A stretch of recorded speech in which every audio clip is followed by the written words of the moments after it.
I'm Charlie Redding. And I'm Claire Fudge. And this is the TRIBEathlon podcast.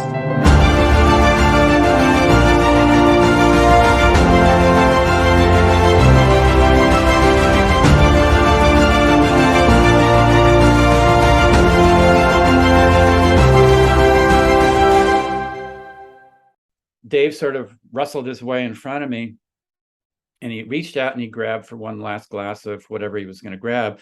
And I started to reach in behind him, and I just heard this something just like shout out from the universe. It said, "Go." And I pulled my hand back and I started sprinting as best as you can sprint at the end of an Ironman. Not very impressive, but it was enough to start to open up a gap. And so literally as he reaches, and then in those few seconds, he looks back, I had started to pull away from him. That was Ironman legend Mark Allen, and this episode is Kona and Life Mastery. Oh my goodness, where do we start with this episode? Mark Allen is arguably the most successful triathlete of all time, having won the Ironman World Championships 6 times, the Nice International Triathlon 10 times, and the first recognised Olympic Distance Triathlon Championship. He went undefeated in 21 races for an astounding 2-year winning streak from 1988 through to 1990. He's been inducted into the Halls of Fame for Ironman, USA Triathlon, and the International Triathlon Union. And in 2012, Mark was voted the greatest endurance athlete of all time by ESPN. So across all endurance sports, we have the top performing endurance athlete of all time. Quite how they quantify that, I'm not sure. But that is the level of guest that we have on with Mark Allen.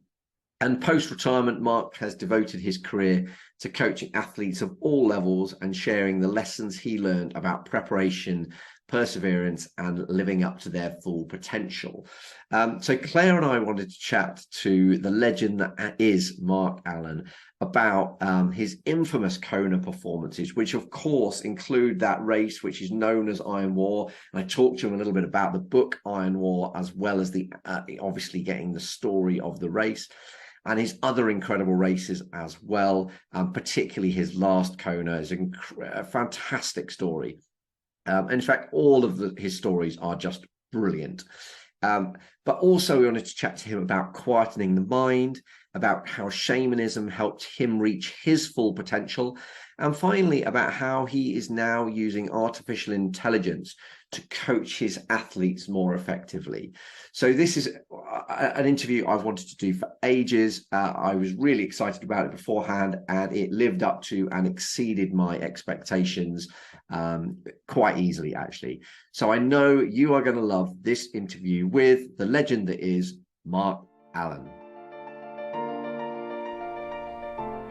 33 Fuel produce award-winning natural sports nutrition, and everything they do is led by their philosophy for performance, for health, and for a fitter future.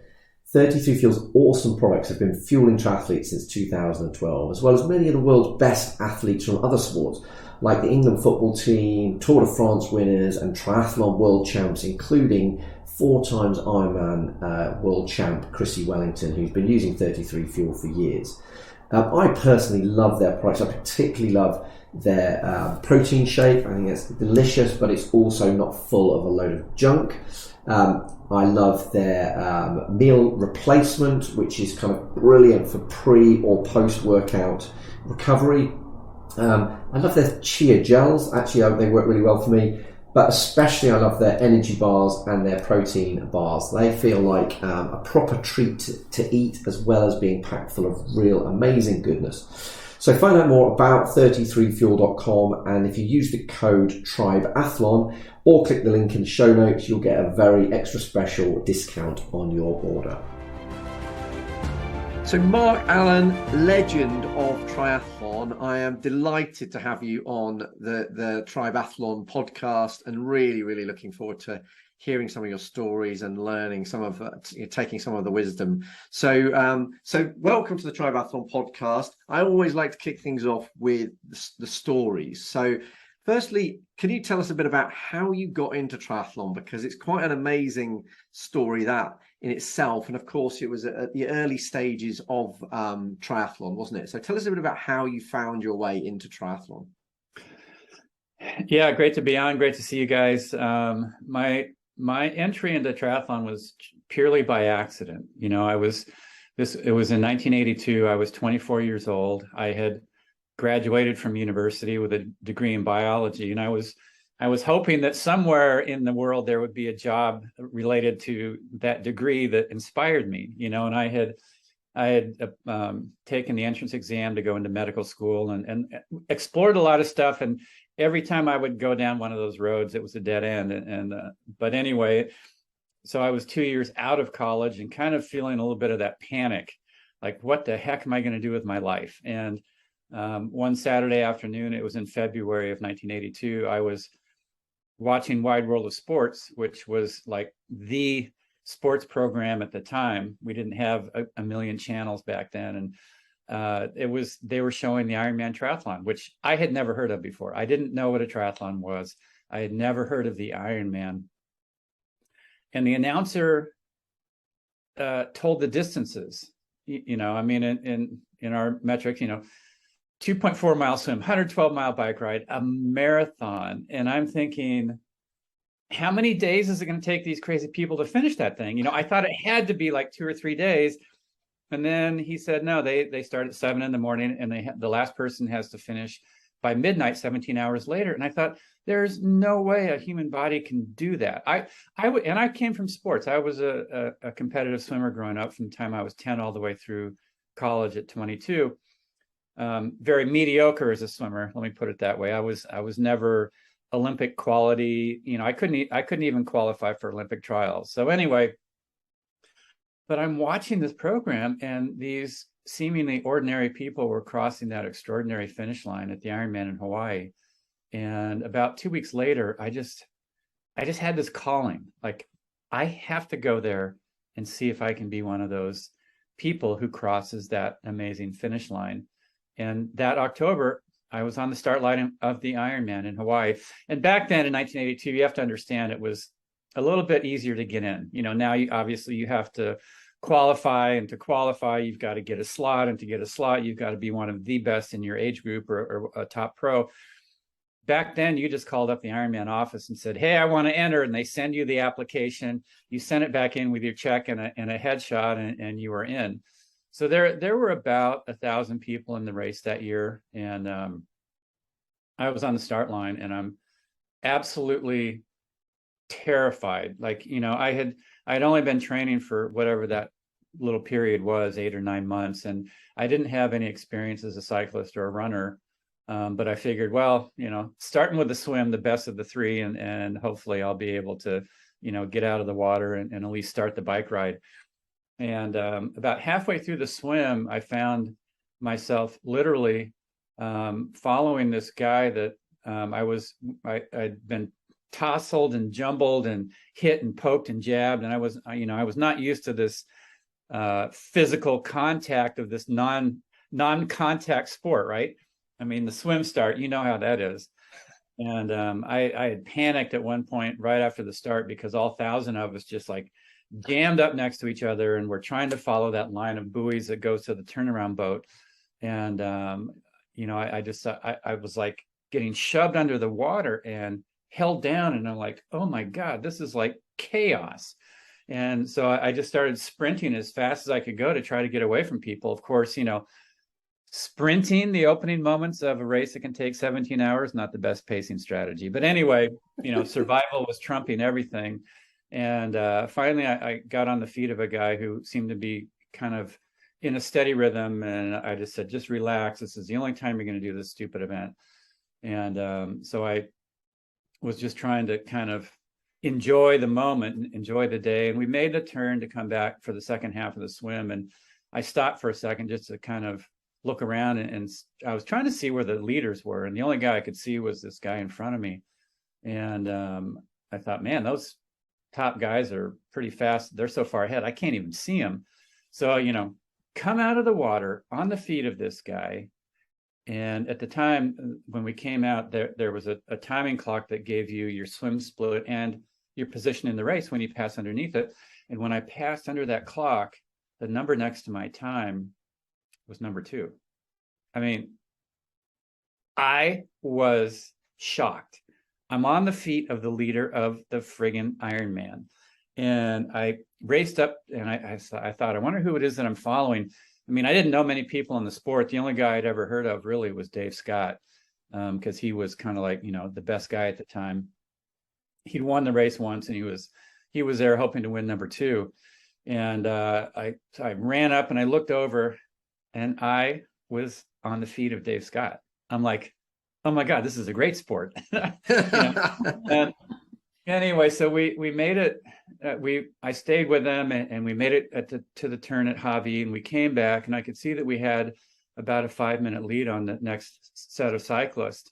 And I was just shocked. Like, here I am, I'm in the Ironman, my first time, I'm with the best guy in the world. We have a 5-minute lead on the next guys. And I had never talked to Dave before, so I figured, well, you know, perfect time for an introduction. So I kind of rode up next to him and I go, hey, Dave, when we're done with the bike, you want to go for a run? And he's like, who are you? You know, he was not happy. He was not in a conversational mood. And I told him my name, and he goes, oh, I think I've heard of you. And he clicked his bike into big gear and he took off. And so I clicked my bike into a big gear to try to follow him. And I heard this huge clanking, ratcheting metal on metal sound. And I looked down, and my derailleur had snapped off, and my chain was stuck in the biggest gear.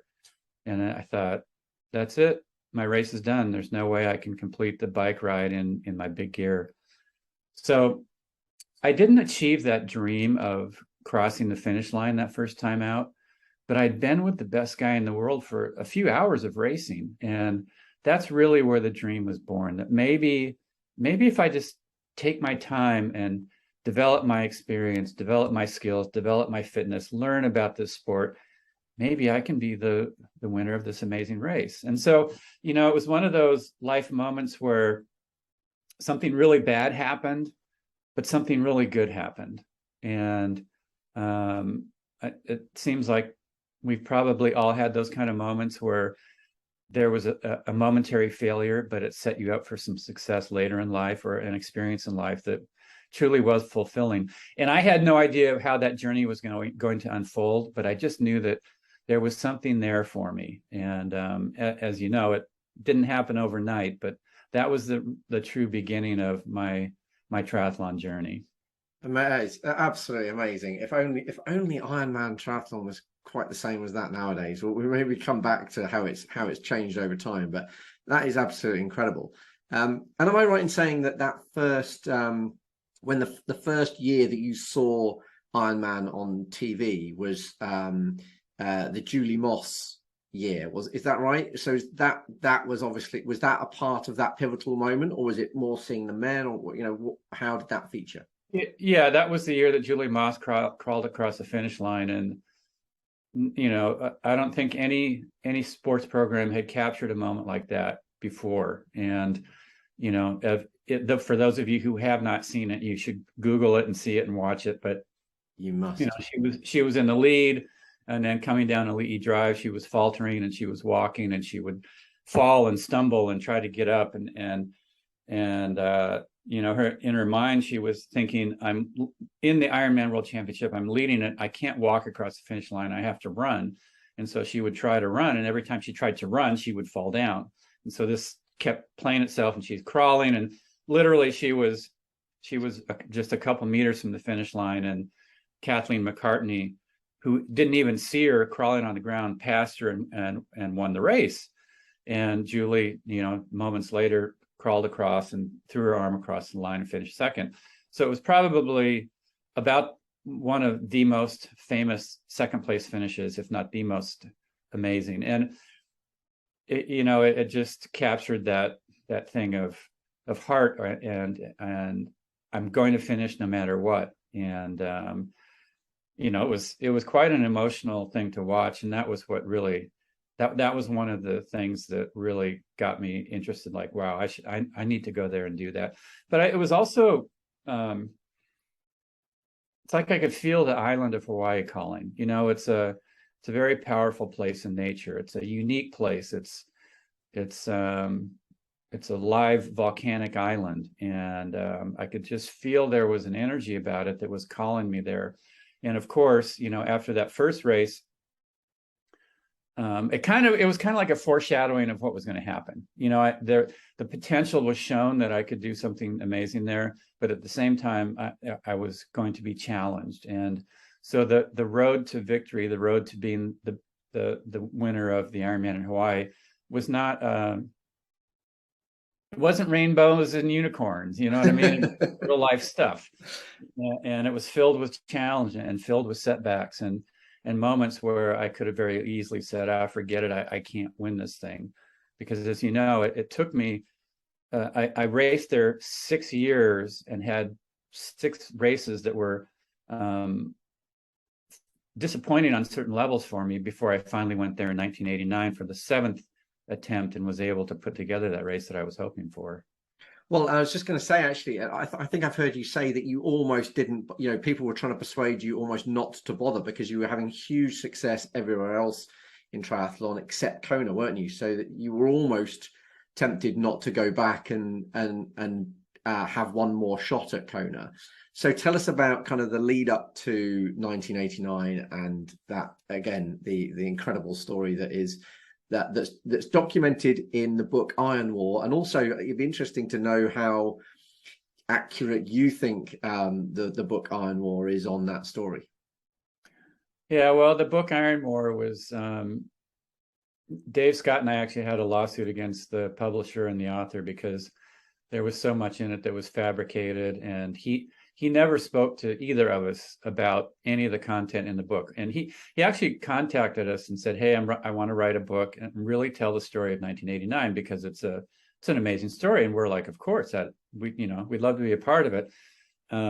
But we knew the author, and we knew that sometimes he can sort of stretch the truth on things. And so, you know, we both said, but we want to be, you know, a part of the project. We don't want to just be interviewed for it, because we wanted to have a little bit of assurance that what he was going to put in there was accurate. And he goes, "Oh no, I need journalistic freedom." And so he never did one interview with us. And finally we got a copy, an advanced copy of the book. And before it was actually published, somebody sent it to us, and I was going through it with a yellow pen to sort of highlight the pieces that were just not true.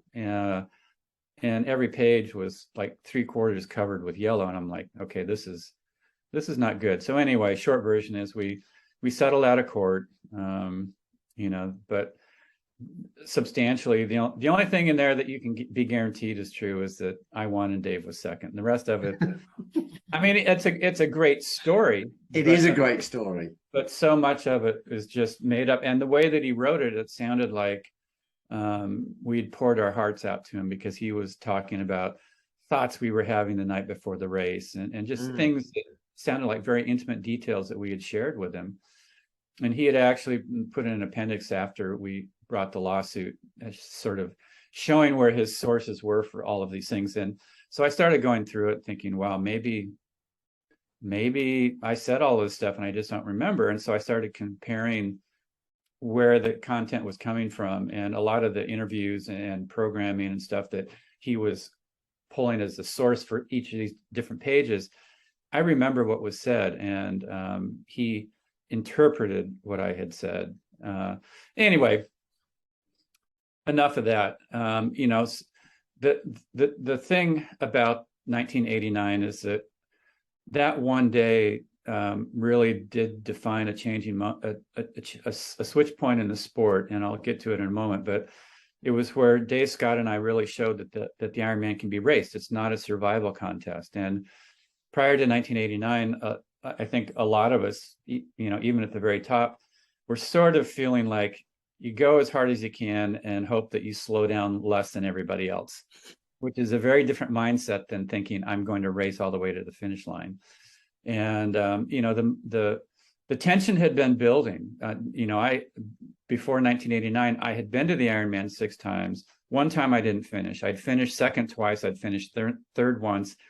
and I'd finished 5th twice. And I had shown that I could be in the lead at the end of the bike. I could be at the lead halfway through the marathon. I could be in the lead with just a few miles to go in the marathon, but I always was falling apart. And Dave Scott was the one who kept passing me.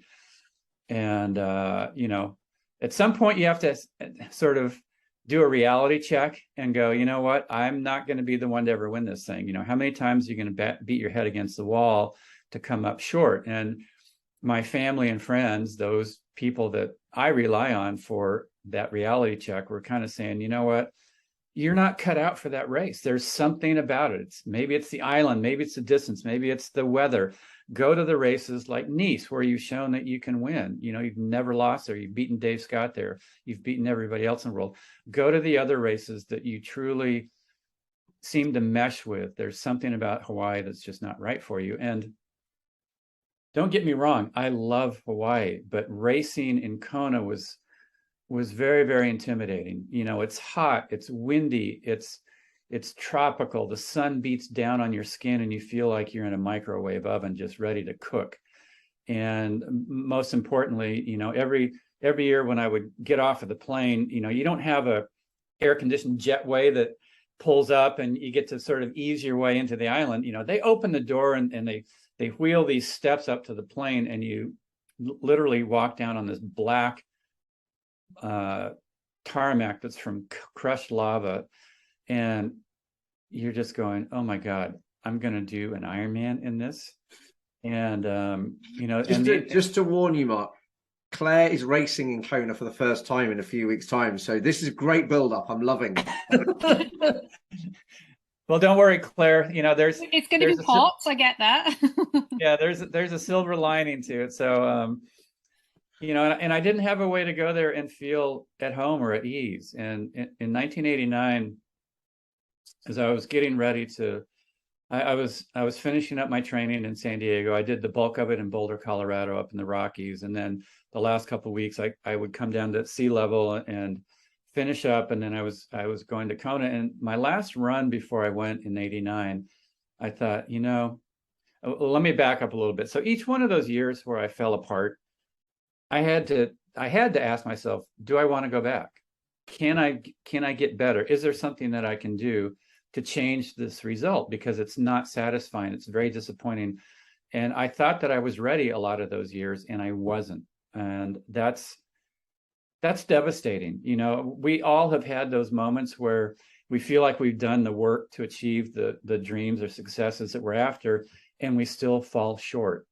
And so in the winter of 1989, I really had to ask myself, am I going back? And I thought, there's no way. There's no way. There's nothing that I can do. You know, I've been trying to win that damn thing, and Dave Scott's winning it, and I don't know what I can do that would be any better. But about 2 weeks into my training that year, in the middle of the winter, I could just feel the island. You have to come back. You have to come back, you know? And I'm like, God damn it. Yeah, you're right. You know, I have to go back, but the focus has to be different. And I thought, what would be the ultimate success in Hawaii? And I realized the thing that would mean the most to me would be if I could have a really strong swim, bike, and run all the way through the day. Forget about the winning part. And it really that focus came from what gave me satisfaction as an age group swimmer. You know, I was never going to be world class. Nobody's going to write a news article about my swim times.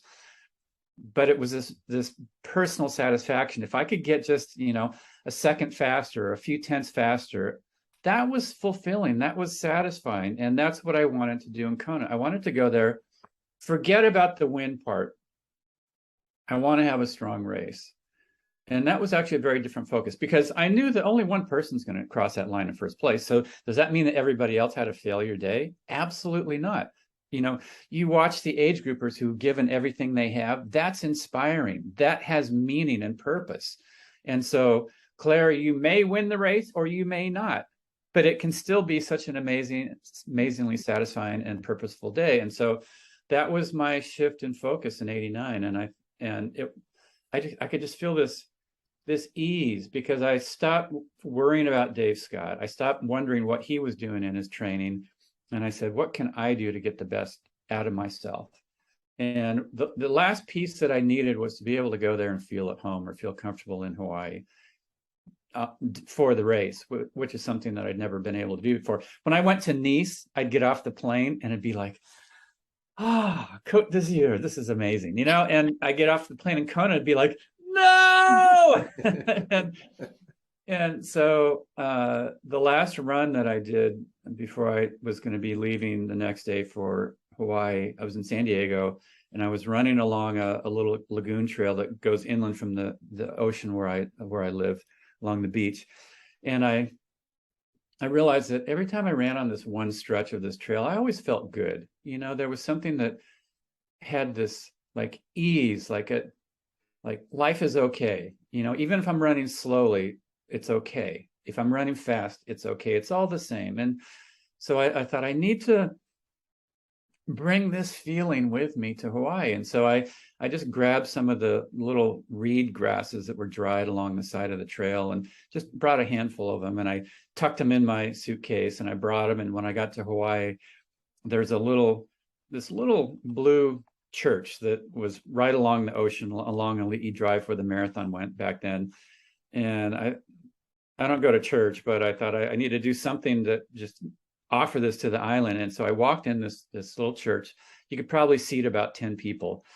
And it turns out it was actually right next to this very sacred Hawaiian place where the locals would leave offerings and ask, you know, give prayers for things. And I just stuck the reeds on this little altar thing. And I said, I'm just asking that I be here as me and race the way that I know that I can race and that I can feel at home here. And I just sort of closed my eyes for a moment, it's like I just felt like the elders of the island were sitting right in front of me, and they said, you can have what you've come for, but it's going to take courage. And I thought, ooh, okay. But it felt like I had come home. It felt like I had walked into a great sacred place, somebody's home that was really special. And I'd given them an offering, and they said, you are welcome to be here. And it was the first time I really felt that. And as it turned out, you know, it was such an amazing day in 1989 with Dave Scott and I racing together side by side for 8 hours. It is that is. I mean, I've only seen bits of it, but it is incredible to see. What was that was your decision to race alongside him, wasn't it, rather than his?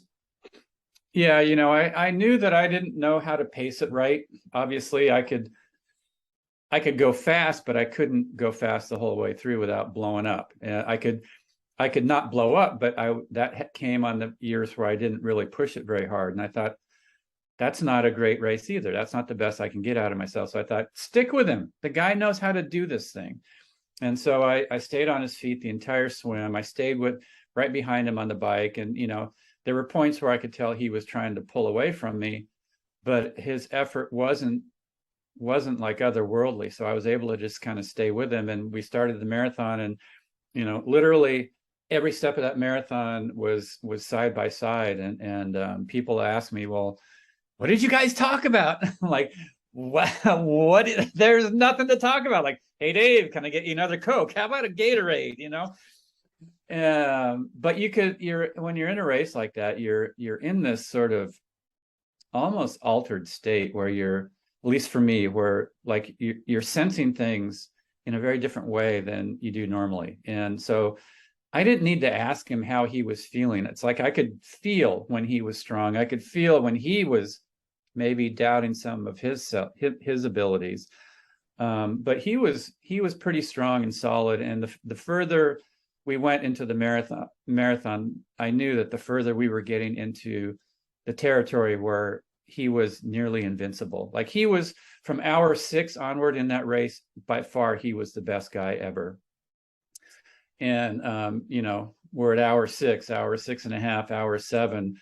At about the half marathon point, he started to surge. And it was getting harder and harder to stay with his surges. And finally, it got so hard to stay with him that, you know, my mind finally started going nuts. Like, oh my God, Dave Scott, he's going to win. I can't do it. My legs are killing me. I've got these blisters. I shouldn't have come back.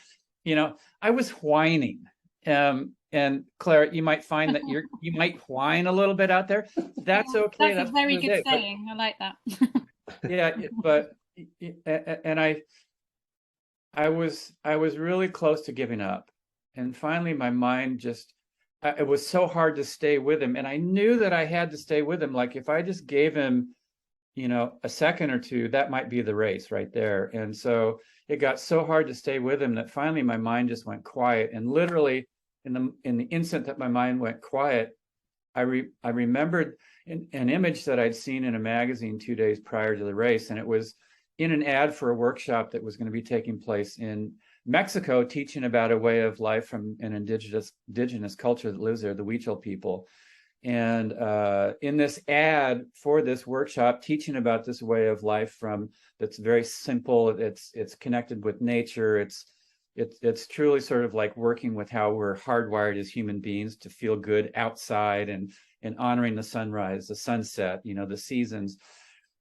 There were two shamans or medicine men that were going to be teaching this workshop. One was a 110-year-old Huichol shaman, Don Jose Matsua, and the other was his adopted grandson, Brant Secunda. And they both had a look on their face that was this magical combination of peaceful yet powerful. And as an athlete, that's the space that you're searching for, a sense of knowing that you have strength, knowing that you've done the training, but you're very calm. Like no matter what comes across your plate, you know that no matter how good you feel or bad you feel, that you're going to keep going, that you're going to make it, you're going to make it through those moments. Every moment where you start to doubt yourself, you're going to find a reason to keep going, and you're going to find a way to get back to that place of peaceful and powerful. And so anyway, in that instant that my mind went quiet, Don Jose's image came back to me. And it was almost like he was floating right next to me. And I could just feel this energy or life force coming from that image of him, or that memory of him, or that vision of him. And I could just feel that sense of peaceful yet powerful. And it's sort of like it just washed away all doubt about my ability. And it washed away any need to have that race turn out any way other than the way it was going to turn out by me giving the best that I had to give. And my shoulders relaxed, my breathing relaxed, and my stride opened back up. And I could just feel like all of a sudden it was just that little bit easier to stay with him. And we were running side by side, you know, mile after mile after mile after mile. And he was stronger on the downhills than I was, but I was stronger on the uphills. And we both knew that just before you drop down into the town of Kona and do that last little stretch to the finish, that there's one long, steep uphill, and both of us were waiting. We knew that that was a moment that the break was going to take place. And this is at about mile 24 and a half. And we got to the bottom of the hill, and there was an aid station at the bottom of the hill. And, you know, conventional wisdom says you take one last glass of whatever it is, sport drink or Coke or whatever, because at that point you really are pretty much running on fumes, and even a few calories is going to help propel you, you know, to the finish. And so Dave sort of rustled his way in front of me, and he reached out and he grabbed for one last glass of whatever he was going to grab. And I started to reach in behind him, and I just heard something just like shout out from the universe that said, "Go." And I pulled my hand back and I started sprinting as best as you can sprint at the end of an Ironman. Not very impressive, but it was enough to start to open up a gap. And so literally as he reaches, and then in those few seconds, he looks back, I had started to pull away from him.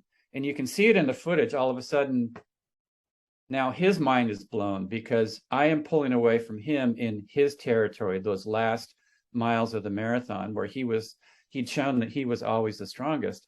And the gap got further and bigger and bigger and bigger. And I got to the top of the hill before him. I knew I had to get to the bottom of the Palani Hill before him if I was going to have a chance to win because he was so strong on those downhills. I got to the bottom of the hill before him, and then I knew that there was nothing that was going to happen, that I was going to win the race. And I made that last stretch and was coming down a Lee Drive, and I had this huge smile on my face, and the tears were coming down my cheeks, and people were cheering, and I knew that they knew that this was not just one race. It was 7 years in the making, and there were many disappointments that I'd had to overcome to get to the point where I could have that eventual victory. And I did win the first of 6 Ironman titles that day. The difference between Dave Scott and I, he actually had his best Ironman ever. He broke his previous world record by over 17 minutes. And I did my best time on that day by nearly 30. But the difference in our times was a mere 58 seconds. Very small difference on a long day. Amazing. It is absolutely incredible. It's a wonderful, wonderful story, and it's got to be one of the like we mentioned Julie Moss, but that too has got to be one of the highlights of triathlon's history. And if you're interested, my business partner, the CEO of Mark Allen Sports, and a couple of years ago, he got Dave and I to write a 10-chapter lead up to that race, and including the race itself, because people saw that one day on TV and they saw this incredible battle, but there was so much that went into it on both of our sides, and so many challenges that both of us actually had to overcome in that year leading up to it. And so if you go to a website, 1989thestory.com, the number 1989thestory.com, you'll be able to read our sort of side-by-side build up and lead up to that race. Scott Zagarino is the one who put that together. And so that's like the truthful version of Ironwar, then. That's the truthful version of Ironwar. And so if you want to get the nitty gritty and probably read a lot of details about things you had no idea that each of us had to actually overcome to get to that start line, and then what actually went on during the race. And it was interesting because Scott sort of proposed the idea to both of us, and we were both kind of thinking, I don't know, do we want to do this? And finally we both decided, okay, let's do it. And we had gotten the first 9 chapters in, and we got to the one where we had to recount the actual day itself. And we had deadlines on when we needed to get this up so that it was up prior to the race. Dave kept dragging his feet, and they kept dragging his feet. And I told Scott, I said, I knew this would happen. He would get to, as we're remembering and recounting the build up to the race, there's almost in your brain this little possibility that maybe the outcome will be different. But we got to where we actually had to write about the event, about the race, and I knew that Dave would have to relive getting second place, which was really, really hard for him. And but ultimately, if you read that, you'll understand and see that it really wasn't. It didn't have impact because it was me winning and Dave getting second. It had impact because the two of us brought something into the sport, like I said, that had never been experienced before. And that was showing that you can race Ironman from the first stroke in the swim all the way through the final foot strike when you cross that finish line. And that really changed the mindset, I think, of every athlete who's done the race since then. You know that you can race it. It's not a survival contest. It's a race. It's a competition. And it sort of really ushered in the new era of Ironman racing. And it wouldn't have happened without the two of us. And third place, Greg Welsh, he was almost 3 miles behind us. It was like we were in this bubble of potential and possibility that would have never taken place had it just been him or just been me. I think that there's the amazing thing about big rivalries in sport, and I can't think of a better example of your rivalry with Dave Scott. But one of the things, I can't remember whether I heard you say it or I've heard other people say it, but that those perfect rivalries are where they're not seen as the enemy, are they? Because you need that person to become the best that you can be. Would you agree with that? Yeah, it was a really healthy rivalry in the sense that, some rivalries are kind of built on the fact that you think the other person's an absolute jerk and you want to beat them. But Dave and I were trying to beat each other because we had a deep respect for each other's ability. And we knew that each of us was sort of elevating the level of the game, and we wanted to rise to that and then go a little bit beyond it. And so it was as healthy of a rivalry as you could possibly get. And, now we're great friends. We went through a big portion of our sort of adult maturing together through the races that we had together and through the sport. And we have a lot of shared experiences in life. We've both got kids, and we've both been through divorce, and just a lot of things. And we're part of that same era that's different than what's in place now. And so yeah, we have a great friendship. At the time, we kept things separate, and we didn't really, if we spoke to each other, basically it was more like, hey, congratulations on that race that you did, or this race. We were never like, do you want to go grab an ice cream? That didn't happen. You mentioned that kind of key moment in 1989 was where you could quieten your mind and kind of listen to the island. How, as a coach now, how do you try and get your athletes to do exactly that?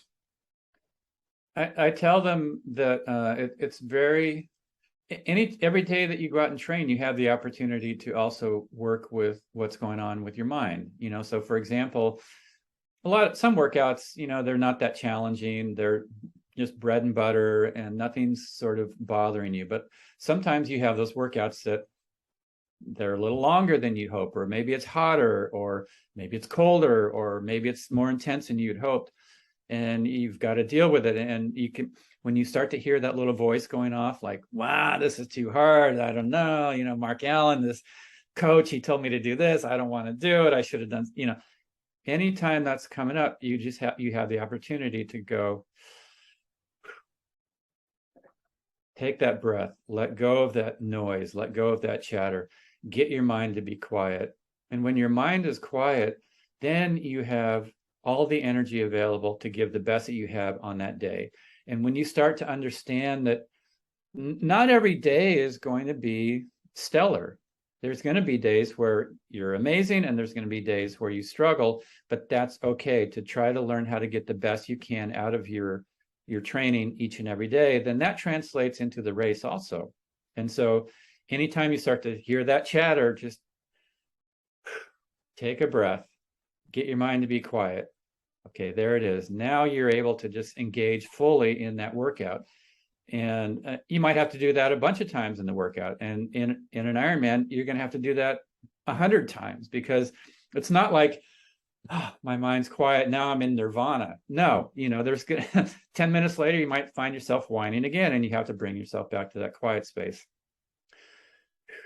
And when your mind's quiet, then you actually look around and you're actually sort of enjoying the intensity. It's not affecting you in the same way.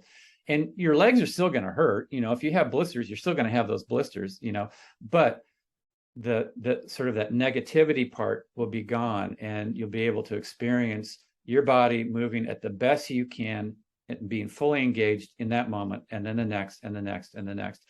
And that's kind of how the day goes. Like, when you're in a big race like that, you're trying to get the best you can out of yourself. And so, you get in the swim and you're trying to get yourself like fully engaged, right? And you're going and you're trying to stay relaxed, but stay giving everything you can. And you're like, part of you sort of like, am I giving the best I can? And you're not quite sure, and then you get on the bike and you're going along and you're trying to give the best you can. But there's a part of you that's sort of like thinking, am I giving the best I can? Should I be going harder? Should I be, what do I need to be doing to optimize this? And then you get to the run and you're sort of going along, and there's still that going on. And you might have those moments where you're like, I don't know if I can keep going. And you're just like, and then you take the next step and you're trying, like, am I giving the best I can? And all of a sudden there's this switch point where you go, oh, wow, I am giving the best that I have to give. And there is no turning back.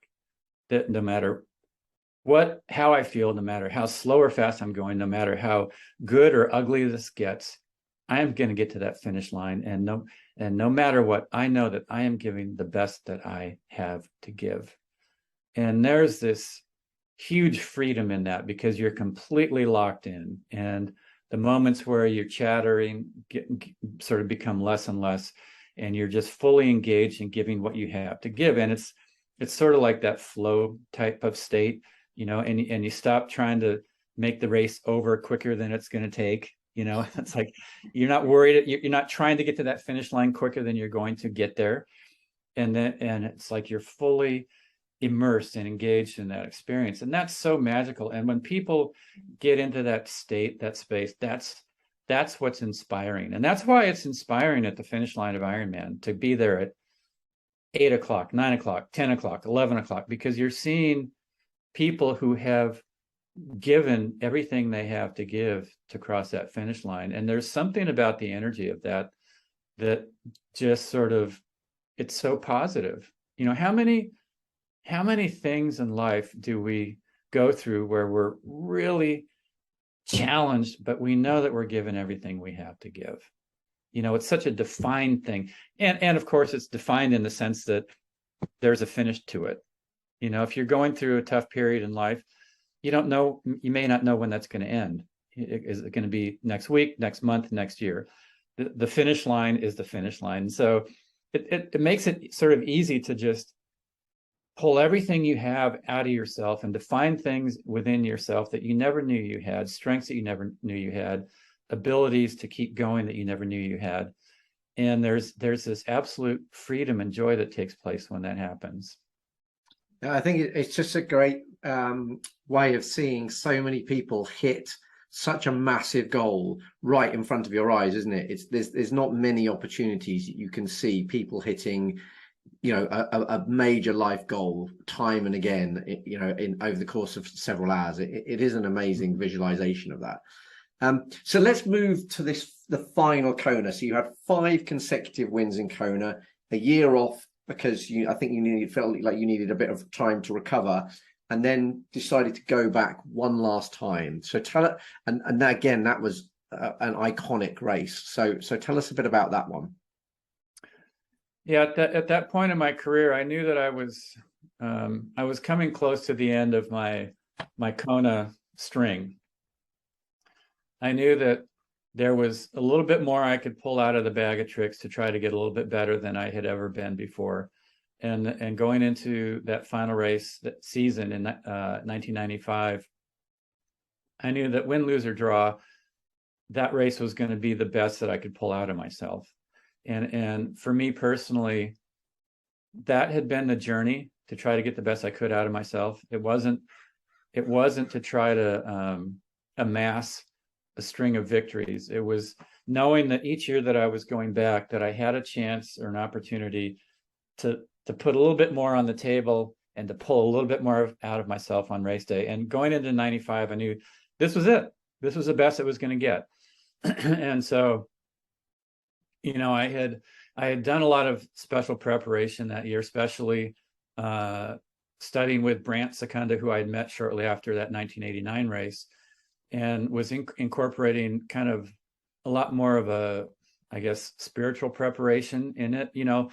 A race like Hawaii it's physical and it's personal, it's spiritual in the sense that, like I said, you have to deal with yourself and you have to deal with the energy of the island. And the more you can mesh with all of that, then everything just goes smoother and better. And so I had done a lot of extra workshops with him that year, retreats where I would not swim, bike, and run, to work sort of on that internal landscape, that internal space, to learn more from him on how to get my mind to be quiet, to connect with the energy of the island, and to, continue to really feel at home there, and to ultimately have a sense that no matter how the day was going to turn out, that it would be okay, that my life would be okay. If I won, great. If I didn't win, that's just the same. It's sort of all the same, but more importantly, to just put out the best I could on that day. And so when I went to Hawaii that year, I left offerings again, and I asked that I have one last great race. And in my mind, having a last great race meant that, it'll just be kind of like the parade lap and super easy and no big deal to win that thing. Well, the problem was that I was 37 years old, which wasn't a problem necessarily, but I was a lot older than the other guys. And I knew that throughout that year, I could tell that my body was not able to absorb the same amount of training that I had done in the past. So I actually really had to pare my training load down to have any chance of recovering from the key workouts that I knew I had to do no matter what. And I really felt like I had been able to do that. And, Brant had done a bunch of stuff to help my body get stronger also. I think I'm right in saying that in August, so peak training season in the lead up to Kona, you took 8 days out where you did no swim, bike or run to do the work with Brant. Is that right? Yeah, it was early August, and he had a retreat up in Alaska, Juneau, Alaska.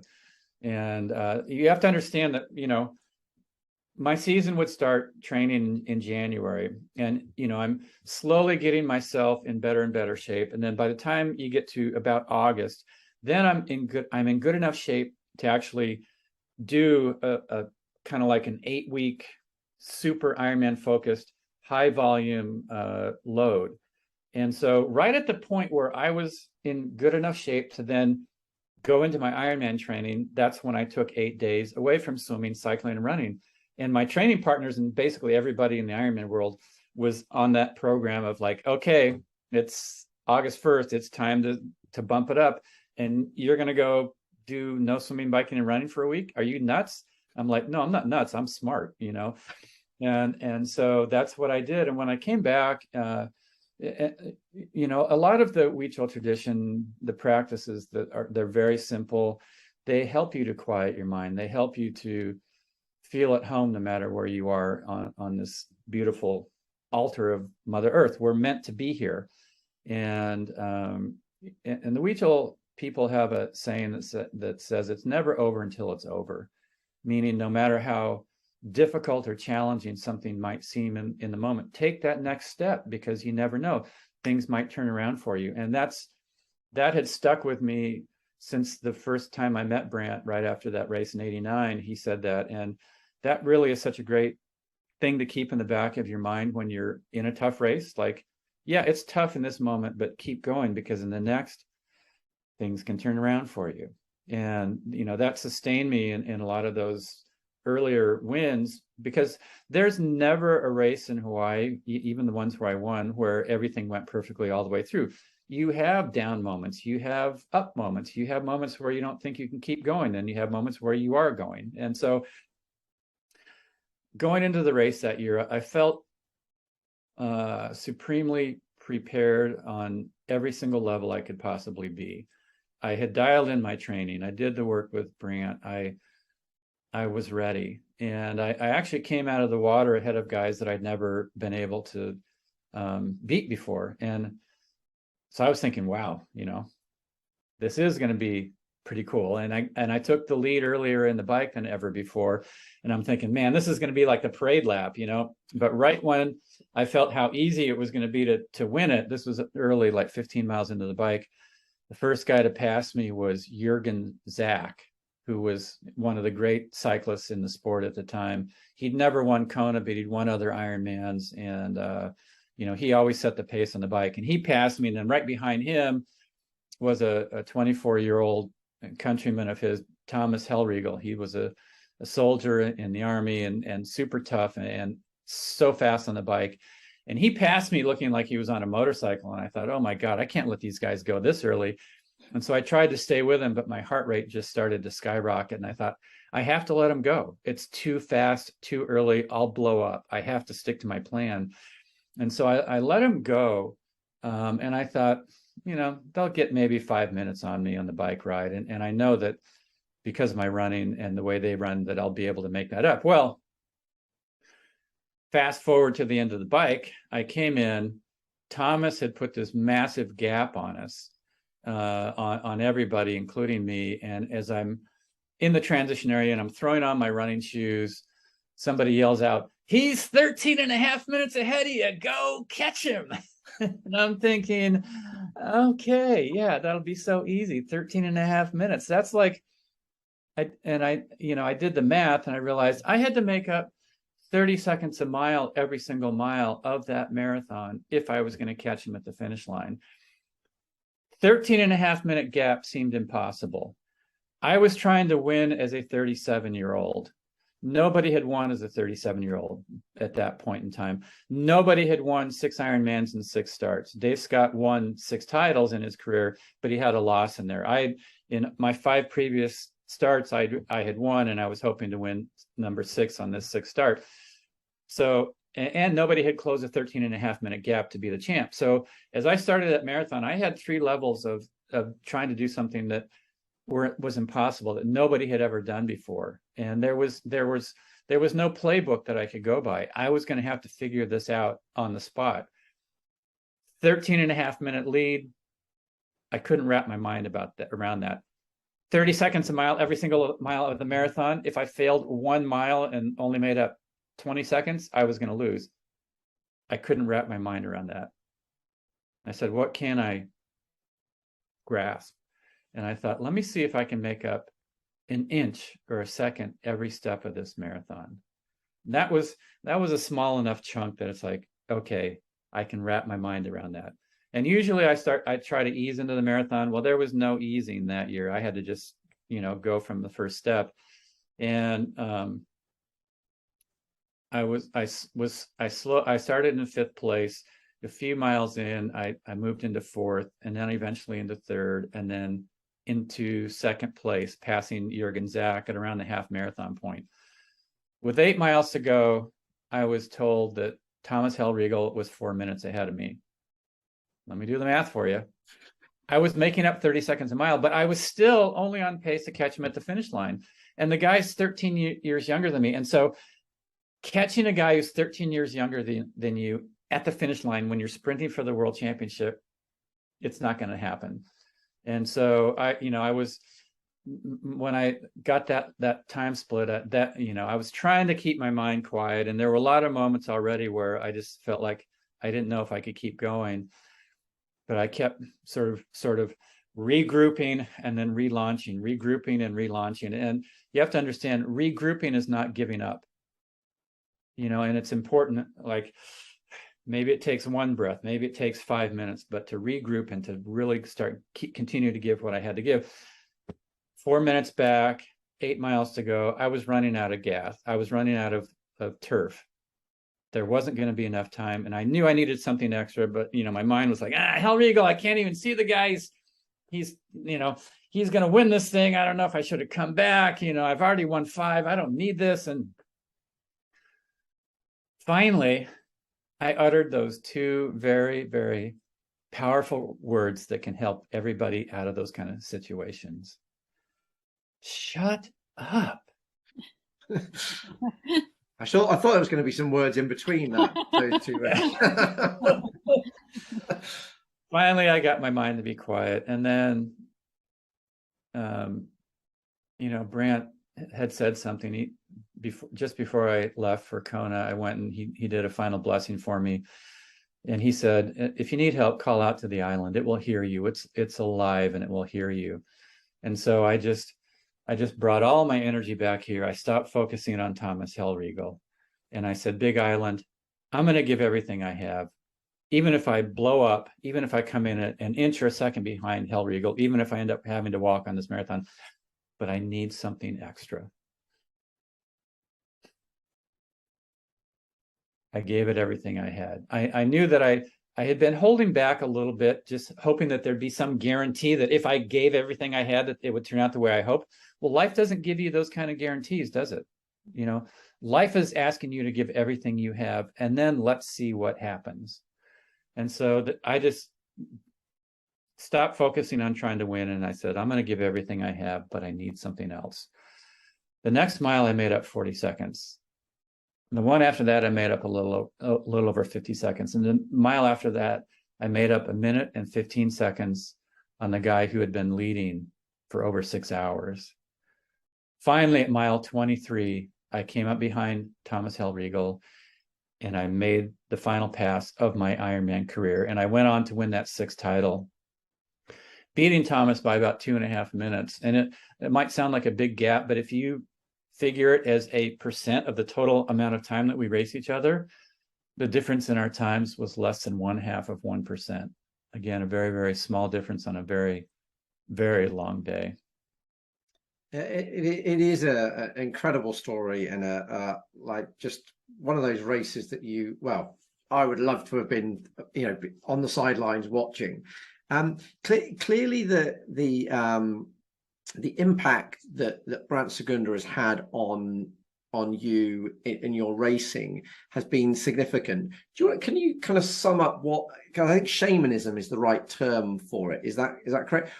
Tell us a little bit about what that is, and kind of explain to the layman what it is. Yeah, shamanism, I mean, there's many shamanic cultures. Any kind of indigenous culture all around the world has them, from Russia to Thailand to Australia to North America to Central America, South America.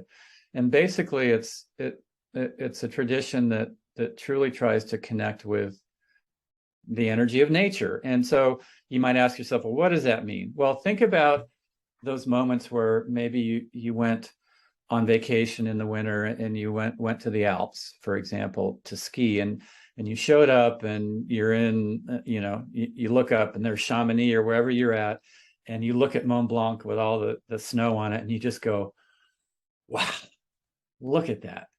And in that moment where you go, wow, you've made a connection with that place in nature, and you feel the beauty of it, and it becomes part of you. And in that moment, you forget about your credit card debt. You forget about every problem that you have. You just feel good.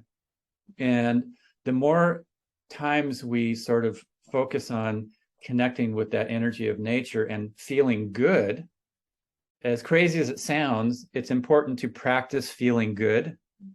Then that becomes a place that we can go to more and more often, because it's someplace it's a place within ourselves where we feel good, and we know that we can trust in life when we're in that space. And so in those moments, and so that's there's simple practices that, you watch a sunrise, you watch a sunset, you sit by a river and listen to the sound, you go to the ocean and just, feel the energy of those waves or whatever it is, And the more I did that with Brant, the more that was also where I was able to go when I was in need of feeling good in the race. So, I'm feeling like crap. My legs are killing me. My quads are killing me. I don't know if I can take another step. And I look around and I realize this place, the Big Island, where I, for many years, felt like I was trying to push away that intensity and that rawness. I could just embrace it and feel that strength. And it was like inside of me as well. And that gave me just this energy or life force, similar to how I was experiencing that with that image or vision of Don Jose in 1989. And so in the moments, especially in that last race against Hellriegel, I knew as a 37-year-old that I didn't have the same reserve that the young guys did. But I also knew that every single athlete out there was going to have moments where they doubted that they were going to be able to keep going. Their legs were killing them, and they might start whining to themselves. And when you're whining, so much energy is being distracted from giving your best effort that you can. And so the young guys, I was hoping that maybe it would take them 2 minutes or 5 minutes to sort of regroup and get back to that real race place within themselves. And I wanted to be able to do that in 1 second, because I was going to have those moments. But I also knew that the more time I spent just engaged, giving everything I had, that was going to be the best race that I could possibly have. And so that's how it sort of evolved into, and I knew that I had to do the training too. I mean, you can have the most positive attitude in the world, but if you haven't done the work, forget it. You're still going to have a crappy race, right? You might have a great experience, but your race isn't going to be the same. And so, I did the training physically, mentally, emotionally, spiritually, and ultimately that's what gave me that race. And you know, in the broadcast, Phil Liggett, one of the announcers, you know, at one point on the marathon, he's like, Mark Allen is like a robot in perfect control of his functions, and he's, you know, closing in on Thomas Hellriegel, and you know, he made it sound, and I looked like I was just in control the whole time. But ultimately, and I tell this to the athletes that I coach, I say, the greatest victories can never be seen. And those are the victories you're going to have over that lesser part of yourself that so easily could have just given up or thrown in the towel or said, it's not worth it, it's too painful, I don't need this. And every time you overcome that and you get back into that peaceful yet powerful, feeling grateful to be out there, looking around and feeling the amazing power of that island, you know, that's a victory. And you have another one and another one and another one, and nobody will be able to see that. And nobody but you will truly know what it took for you to get across that finish line at the end of the day. And you'll look back and you'll reflect on that. And I think that's why the Ironman in Hawaii is so special, because it's a tough day. It's a challenging day, but people can look back and reflect over the years and go, wow, that truly was amazing. Truly was amazing. Well, you've spoken quite a lot, and I'm a big fan of, you know, sort of the like mindset approach and reflecting on races, and you know, learning a lot from every race that you do, and sort of training that you do. And obviously, when you first started out compared to now, we've got so many things, like noisy things in our minds, but also, you know, you can sit on a turbo trainer in front of Zwift or whatever. You can sit and watch a movie. You can put loud music on. How much do you think that sort of affects athletes now? Because to get into a quiet sort of mindset and this kind of quietness that you're talking about, do you think that has a big effect on athletes? That, you know, because in a race you can't listen to music, you can't sit in front of Zwift. So, you know, what are your thoughts on kind of how athletes train now with so much, I call it noise, but like noise around their training? Yeah, I think that's one of the challenges. That's sort of the double-edged sword. You know, people are able to dial in their physical training a lot better than I was able to, because of power meters and heart rate monitors and things that measure your sleep and all that kind of stuff. However, I feel it's super important to still develop sort of that intuitive sense about yourself, and to develop that ability to manage and deal with yourself, you know. And so, you know, one of the reasons that, let's say you're getting ready for an Ironman, one of the reasons you do long days is, part of it obviously is to physically get your body ready to be able to keep going hour after hour, but also it's to learn how to sustain your focus for a long period of time, and to not let yourself get distracted from the task at hand, and to learn how to get into a space where you have a certain level of patience. Like I said, you're not wanting the thing to be over.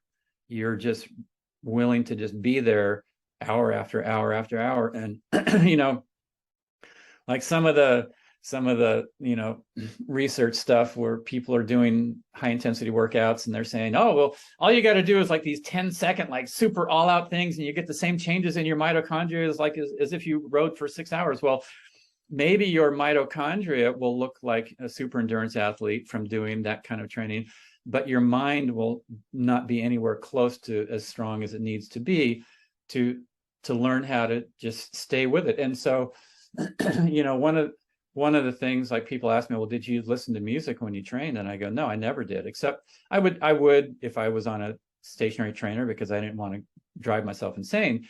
But most of the training I did was actually outdoors. And when I was outside, I wanted to tune into my body. I wanted to compare the feeling in my body to what numbers that I did have, like my heart rate, so that I started to develop that sense of an intuitiveness about myself. And when you're just in your own silence, you're able to know when you're quiet and when you're chattering and when your mind's going off. And so you can practice getting into that race mind space where you're focused and you're just there and you're giving everything you have. And like I said, giving everything you have is going to look different on different days. So some days giving everything you have is going to have you run your run loop faster than ever before. And other days it's going to be a lot slower than it was before. But learning how to give 100% in a 20% situation is a valuable tool, so that when you're in a race and you have your up moments and your down moments, the down moments don't distract you. You still give 100% in that 50% moment or that 40% moment. And then your body comes around. You make some adjustments. Maybe you slow down a little bit, or you take in some sodium, or you get a little extra, few more calories in, and then things start to come back up. And no matter where you are, you're giving 100% of what you have to give in all of those up and down moments. And that's when you have your best race. Brilliant. Absolutely fun and fantastic advice. One of the things that, you've obviously got so much experience of Kona, both as an athlete and having coached athletes through Kona. For somebody like Claire, it's their first Kona. Is there any other advice that you would give to somebody that's doing their first Kona, that to try and get the most out of it, not just from a performance point of view, but also from a spiritual point of view? You made a big mistake going to Kona. No. Too late now. For me, it's funny, or not funny, but interesting. Like, the people that seem to cross the line and have the biggest smiles on their faces are the first timers. And I think it's because you don't really have anything to compare it to. And so it's like, you don't really know if you had a good day or a bad day. You just know that you had the day that you had and you crossed the finish line. And that's ultimately why you're there. And those who cross the finish line and, their shoulders go down and their head, and they're going like this, a lot of them are the ones who've been there before. And it's like, oh, gee, my time wasn't what I had hoped it would become, or I didn't set a PR or whatever it is. And so, ultimately it's sort of like, just experience it for what it is. And, where did you qualify? How did you in South Africa? Yeah. So, the race and the conditions in the course in South Africa are going to be different than they are in Kona. And as best as you can, as a first timer, try to not gauge how your day is going in Kona based on the experience that you had in that race in South Africa. Because compared to South Africa, it may feel like you're not having the best day. However, you may be having an amazing Kona day. Mm-hmm. They're two different kinds of things. And when I competed, I didn't do another Ironman for a few years. And so I never had any other experience other than racing in Hawaii. And so I knew what a good day in Kona felt like, and I knew what a bad day in Kona felt like.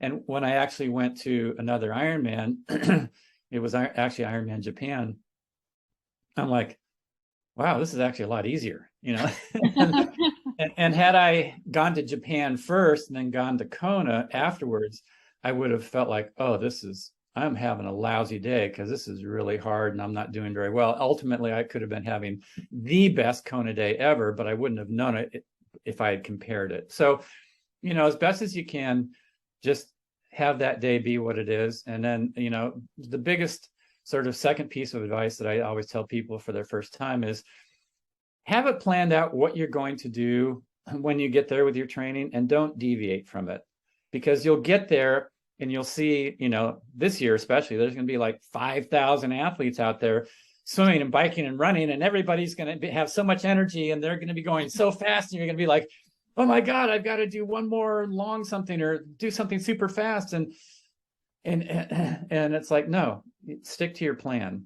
Use that excitement to elevate your race on race day. But when you're in your training and in your taper, stick to what you have planned and just have confidence in that. You don't need to do one more thing to just prove to yourself that, yeah, I am fit enough to be here and to do it.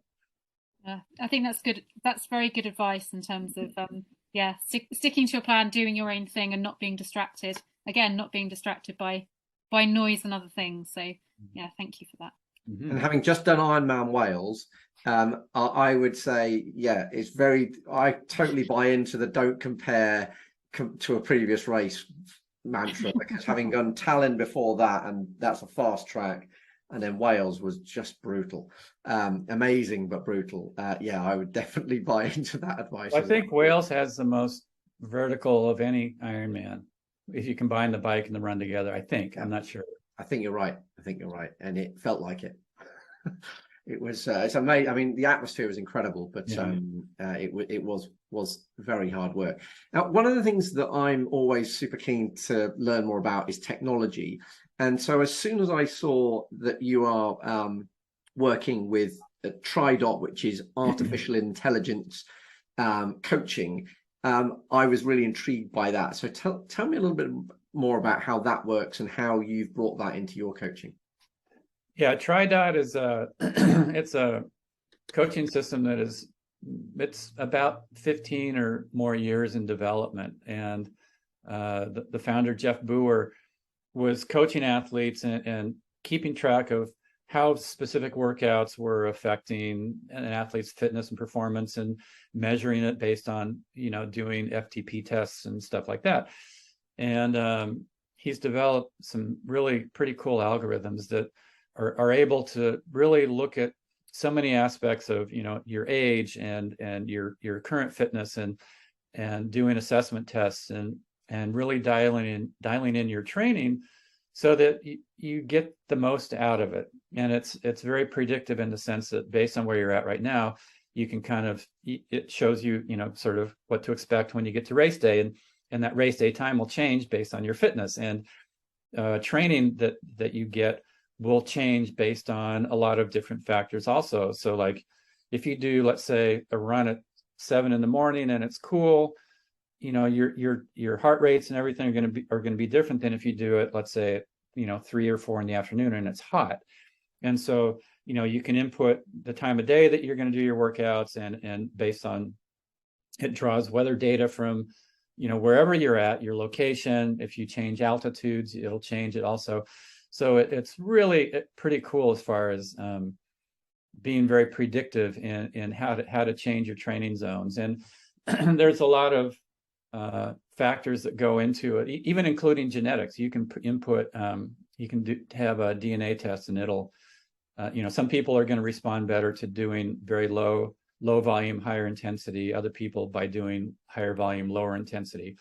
And so in my coaching, I have always used sort of software AI to generate training plans and to get people going. And then obviously helping them with a personal touch of coaching, because no AI is going to be quite as good as ultimately as a human brain.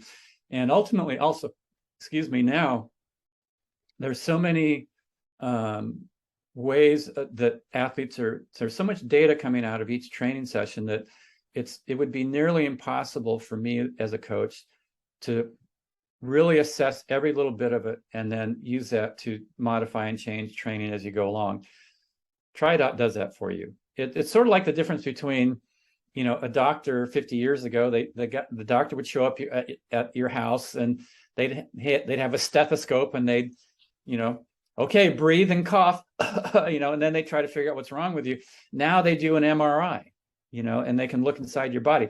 This is sort of like that difference between how we used to train and coach athletes years ago with maybe speed and a heart rate monitor. And now you've got power meters, and you've got GPS, and you can measure altitude up and down, and you can do grade adjusted paces so that, if you're in a hilly place, obviously you can't go at the same pace that you would go if you're running on the flats. And so TRIDOT factors all of this in and really helps dial in the training for the athletes.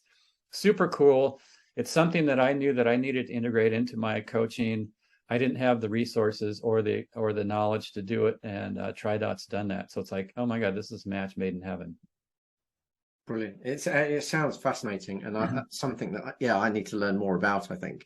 Yeah, there's a couple options there. You can have Mark Allen Premium, which is you get me as a coach, and then there's also a Mark Allen Edition that's good. You can go on TRIDOT and sign up for that, and that's going to launch just before Kona this year. And integrated into that is just a ton of content that we've recorded with me personally, giving tips and advice, and also explaining a lot of the workouts for the athletes, and actually doing demonstrations with athletes, showing drills that you can do for swimming, for cycling, for running, for strength training, so that you're doing all of the strength moves correctly. Also, super cool. That's the Mark Allen edition. So check out. You can get on the waiting list for that. Brilliant. And where do people find that? That's on TRIDOT, and I'll send you the link so that you can include that. But yeah, it's the Mark Allen edition within TRIDOT. Super cool stuff. That's going to launch right before Kona this year. Fantastic. And you used to do, and I don't know if you still do, seminars on the kind of more spiritual side of what we've been talking about. Are you still doing those? Yeah, Brant Secunda and I do workshops called Fit Soul, Fit Body. And it's based on our book, Fit Soul, Fit Body, 9 Keys to a Healthier, Happier You. And those 9 keys actually are kind of like the roadmap that got me to cross that finish line in first place. We talk about quieting your mind. We talk about connecting with the spiritual world of nature. We explain one of the keys is know and set your quest. Why are you doing this? Are you doing it just to win a race? Are you doing it to set a PR? Or why are you doing all this training? Maybe it's more of a journey that each day you're seeing that this is enhancing your life, because one, it's helping you reduce stress. You're getting that experience of becoming more fit and proficient physically. And then there's another key that's called, so know and set your quest, and then live what you ask for. So often, athletes, I want to win Ironman, but winning Ironman it's not a glorious journey. It's doing very simple work day in and day out, being consistent, and not having every day be a PR, but living what you ask for, having healthy habits, getting enough sleep, getting enough recovery, all the things like that. And so and then we also talk about how to train smart, how to integrate strength training, how to craft your diet so that it actually works for you and your body. Great tools and information in the book, and then also that we impart in the workshop. And you can go to Brant's website, shamanism.com, and that has a lot of that'll show any of the upcoming Fit Soul Fit Body retreats that we have, along with his, of course. And I wasn't, until I started doing my research on the Fit for You on the podcast, I wasn't aware of that book. Otherwise, I've just added it straight to my basket, and I will be going through that very quickly, because it sounds brilliant. But those workshops, do they happen in the UK at all, or are they in Europe or in the States? Or we've done them all over the world. Yeah, we don't have any planned in Europe or UK at the moment. The next one I think is in February here in Santa Cruz, California. Okay, so bring us over. We'll do it. Yeah. Excellent. Sounds like a good plan. I think we need to team up on that, Claire, don't we? We'll drag them over here. Now, having touched on your book, I always ask every guest of the podcast for any books that they found really impactful, that they find themselves recommending often. Are there any books that spring to mind that you found really helpful in your life? I read a book a number of years ago called Good to Great by Jim Collins, and it's business oriented, but it's really an interesting read as far as what brings about success. And I guess a lot of books about success they're all interesting. They each have a message. Some of Malcolm Gladwell's books, just talking about the 10,000 hours and things like that. Each one has a unique little spin on it.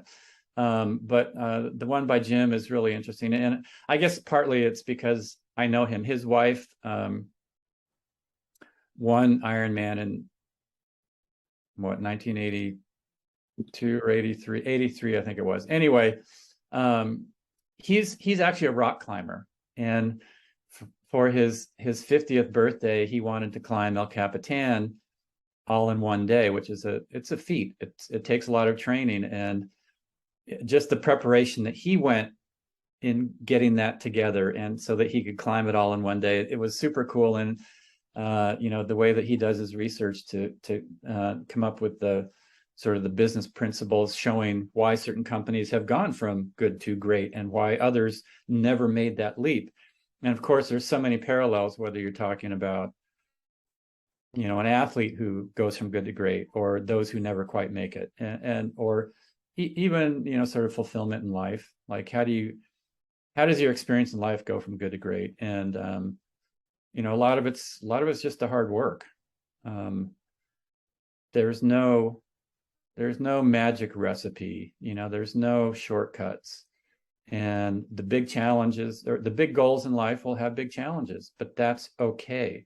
Those challenges teach us the lessons we need and provide us with the skills we need to go to that next level. And, just as an example from my racing, after I won in 1989, I kind of asked myself, why did I have to go through those first 6? Why couldn't I have won on the 3rd time or the 4th or the 5th, and in looking back, I reflected on the really tough moments that I had and what I learned that enabled me to keep going and make it through those moments. And it was those skills that I brought with me into 1989 that kept me fully engaged even during the down moments in 1989, because I didn't feel great all day long. I had doubts during the race running next to Dave. I had moments where I didn't think I could hang on. But those skills from those really, really tough races enabled me in those 70% moments to give 100% of what I had to give, instead of being in a 70% moment and giving up. And so, I tell athletes this all the time that I coach. I say, the only bad race is one that you don't learn something from. So whether you set a PR, get first place, or completely blow up, all of those are going to be bad races unless you learn something from them. And if you learn something from them, they are all good races. And so that's, kind of maybe a parting thought for everybody out there.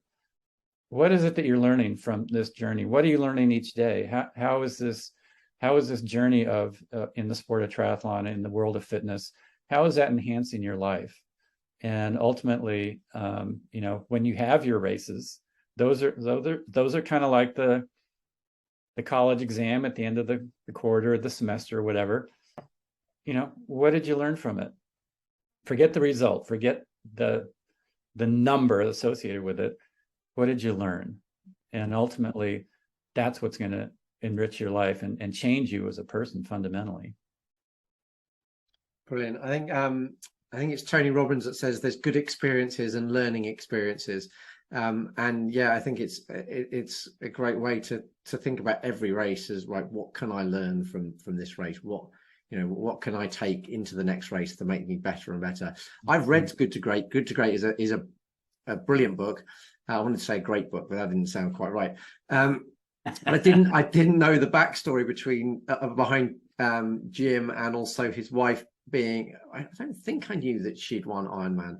So yeah, Joanne Ernst was his wife. She won it once. She didn't race it again, I don't think, after that first time. But anyway, she's an amazing athlete, and both of them are brilliant people. Yeah. I will kind of revisit that book, actually, because I think I suspect I might look at it with a different light now. I only really had a business hat on when I listened to it. So now, one of the things that we've introduced to series 4 of the podcast is we asked the previous guest to ask the next guest a question without knowing who the next guest is. So the previous guest to you was Sam Bewley, who is a professional tour cyclist. So Claire, have you got lined up Sam's question? So Sam's question for you is, what gets you excited by life? Not a small question. Yeah, no, that's a really good question, and it's one that I think should be asked, that people should ask a lot, because I know personally, I go through periods where I wake up and I'm like so excited, like I can't wait for the day to start. And then there's other periods where I wake up and I'm like, oh God, I've got to do this again, or my to-do list feels like a big elephant sitting on my chest. And those are especially the moments where it's like, you know, what excites me, what gets me going. And ultimately it's like when there's something that I know that a couple things, when there's something that I know that I'm sinking my teeth into, that maybe it's a big project and maybe it seems overwhelming, but I know it's going to have a positive impact. That gets me excited. And then also, so it's sort of like what I'll be pushing out into the world, you know. So like when I wrote with Brant, Fit Soul Fit Body, that was a big project, but it was exciting because I knew I was going to be pushing something out into the world that was exciting. When I put together the book, The Art of Competition, it was the same thing, a big project, but I knew it was going to be doing something exciting. When I got involved with TriDot, with all of the content that's going into the Mark Allen edition, I knew that was a big project, but it's going to be put out into the world, and that's exciting. The second thing that is exciting to me is when there's stuff that I'm doing that where I'm just learning a little something, and I know that it's helping me to be a better person each and every day that nobody else is ever going to see, you know. So maybe it's something as stupid as making sure that, you know, when I leave the house in the morning, everything's just kind of like clean and nice and in order. There's no cabinet doors still left open, you know. Who cares? It doesn't matter what it is. Or maybe it's just learning a new skill of some sort. Or for me, you know, the sport that I do many days now is surfing, and I've surfed for over 40 years, but no 2 days in the water are the same. No two waves are the same. No two swells are the same. And so that gets me excited because each day that I'm out in the water, I'm learning something. It's like I'm learning this thing that has a never ending, there's no ending to it. And that's kind of like, you know, what Brant says about shamanism. He said, you never graduate, you're always learning. And he actually said, he's emphasized many times, he said, the day you stop learning is the day you start dying. And so, you know, that's really something that I reflect on a lot. Like, I still feel like I'm learning. And so hopefully that'll keep me going for a while. Fantastic. Yeah, absolutely. I couldn't agree with that more. I think it's absolutely brilliant. Now, I am really conscious that this has been an amazing episode. I've really, really enjoyed chatting to you. I can't let you go. We're coming up to Kona, although this episode will actually go out post Kona.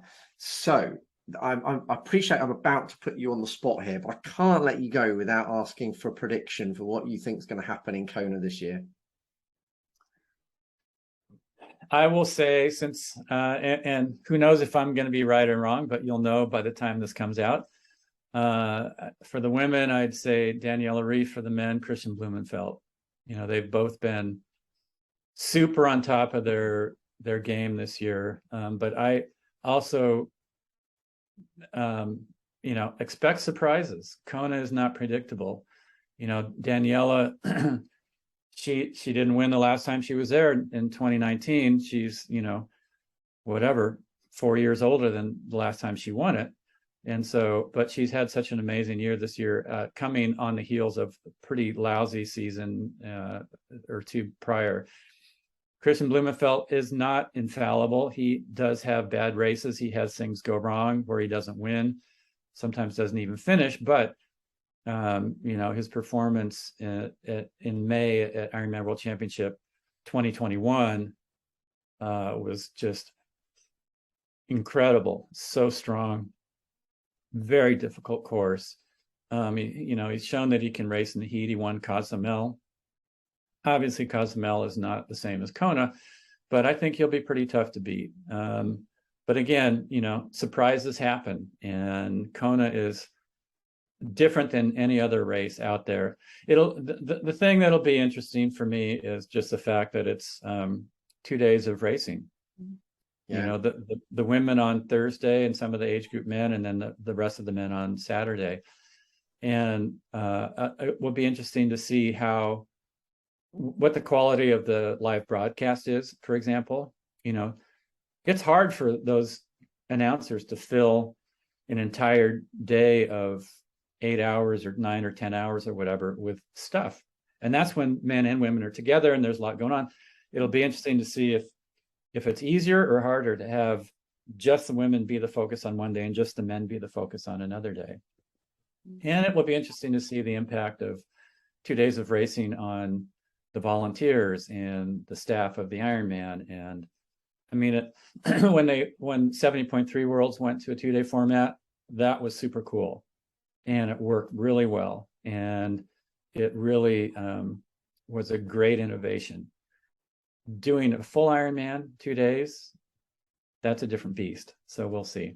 We'll by the time this comes out, we'll probably have a lot of those answered. We will. And having just seen Joe skip a race in Wales, and he won that with a 20-minute stop, mechanical issue. So he's stationing on the bike for 20 minutes and he still won it.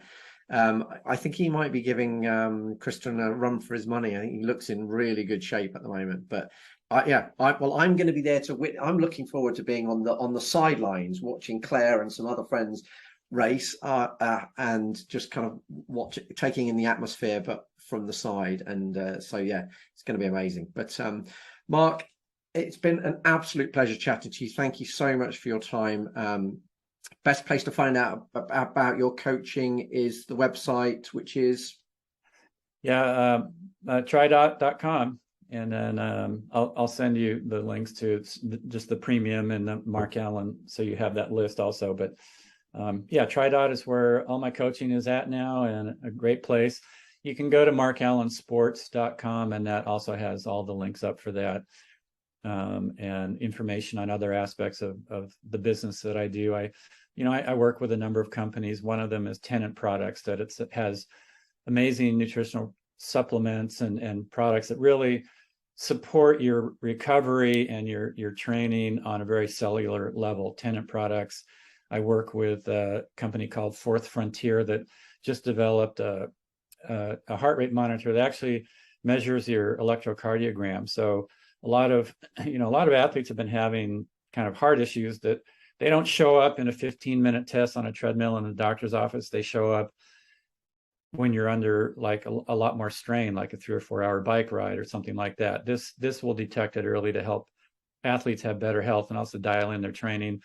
I work with Inside Tracker, which was super interesting stuff. They do a blood test and then look at a bunch of health markers in your blood to show what's going on. And out of that, they give you what they call your inner age. And so the first blood test that I did, I figured, I try to do everything right. So my inner age should be like way younger than I am, right?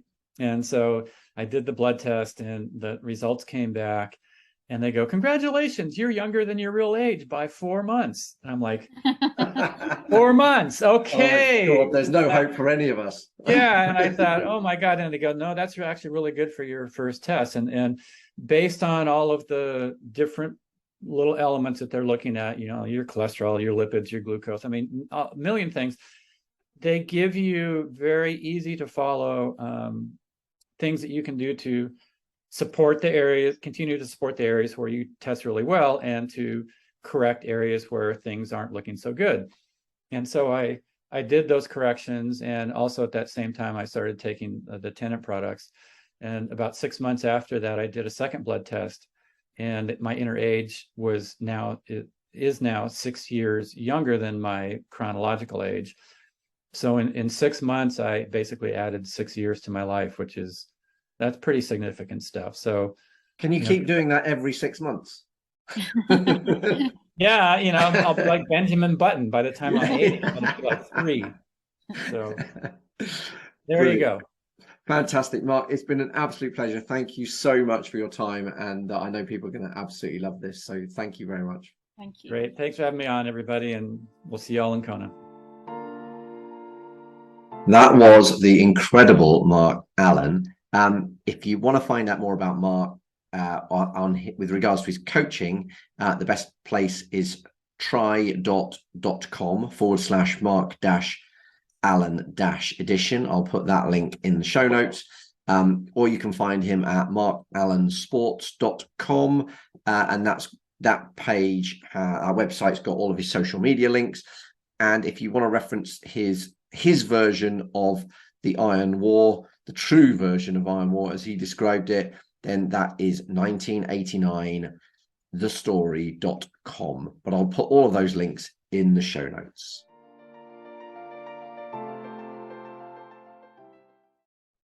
So, Claire, what did you make of that interview with Mark Allen, which, by the way, we recorded before we went to Kona, but we've since been to Kona. So what did you make of that interview? I mean, it was, it was great to, first of all, it was great to speak to him and, speak to kind of the person that you've read so much about and, that holds, so much of the history that we read about behind Ironman as well. And I think it was fantastic to be able to chat to him and find out, a little bit more about him and his story sort of behind Ironman and racing, and some of the deeper stuff I think that we maybe didn't know as well. Yeah, I thought it was brilliant. I loved kind of hearing his version of how he got into triathlon, the whole Julie Moss kind of inspiring moment, which inspired so many people, but to hear that was what inspired him was really cool. And the whole Ironwar, I thought it was interesting getting his take on the book Ironwar, but then hearing him tell the story of Ironwar and also his last win at Kona. I just thought it's just brilliant. They're amazing stories, and it's it was really, really cool to listen to. Were there any was there one thing that kind of stood out for you in terms of the advice that he gave and what he talked about? I think, like, particularly for me, because I'm kind of that mindset that I think it's really important when you're doing endurance sport that you're able to have that. And we talk quite a lot, don't we, on this podcast about mental resilience, and that comes through as a theme, particularly in endurance. But he talked quite a bit about quietening the mind, and that's kind of what he terms it as. And actually, that was really interesting, the way he talked about. And actually, he talked about it, didn't he, in the race? That he had to really start to think about really keeping his mind quiet to get him to where he needed to be without like all of these different thoughts kind of going around.